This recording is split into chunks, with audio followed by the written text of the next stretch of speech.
warahmatullahi wabarakatuh. Alhamdulillah nahmaduhu wa nasta'inuhu wa nastaghfir wa na'udzu billahi min syururi anfusina wa min sayyiati a'malina man yahdihillahu fala mudilla lahu wa man yudlil fala hadiya lahu. Pertama-tama marilah kita panjatkan puji syukur kita kehadirat Allah Subhanahu wa taala yang mana telah memberikan kami kesehatan jasmani dan rohani sehingga kita dapat berkumpul di sini. Udah kalinya salat dari salam. Marilah kita sanjung agungkan kepada Nabi besar kita Muhammad SAW.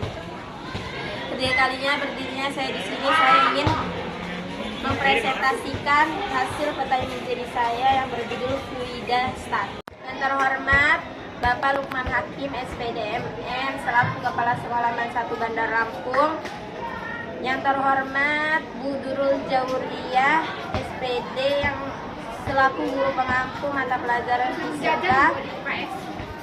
Kemudian izinkan saya memperkenalkan diri, nama saya Jihan Fariha dari 11 Mialina. Saya di sini ingin mempresentasikan hasil peta imajinasi saya yang berjudul Fluida. Izinkan saya memperkenalkan diri, nama saya Jihan Fariha dari 11 Mialina. Di sini saya ingin mempresentasikan hasil peta imajinasi saya yang berjudul Fluida Statis. Di sini pengertian fluida statis di sini, fluida merupakan zat yang dapat mengalir dan selalu mengikuti wadah yang di tempatnya. Kemudian besaran terbagi menjadi 4. Yang pertama itu massa jenis atau kerapatan suatu benda. Didefinisikan sebagai jumlah partikel fluida tiap satuan volume. Di sini rumusnya massa fluida dibagi volume. Jadi, kemudian yang kedua, massa jenis. Massa jenis ini merupakan nilai rata-rata dari jenis fluida yang dicampurkan. Kemudian ada berat jenis. Berat jenis ini perbandingan antara berat fluida dengan mol. Makanya bisa dirumuskan berat fluida dibagi volume. Kemudian yang keempat, tekanan. Tekanan di sini perbandingan antara gaya yang bekerja dengan luar permukaan bidang. Kemudian tekanan dibagi menjadi tekanan hidrostatis, adalah tekanan zat cair yang disebabkan oleh zat cair itu sendiri. Rumusnya pH sama dengan pGH. P di sini yaitu massa jenis zat cair, G di sini percepatan gravitasi, H di sini kedalaman permukaan.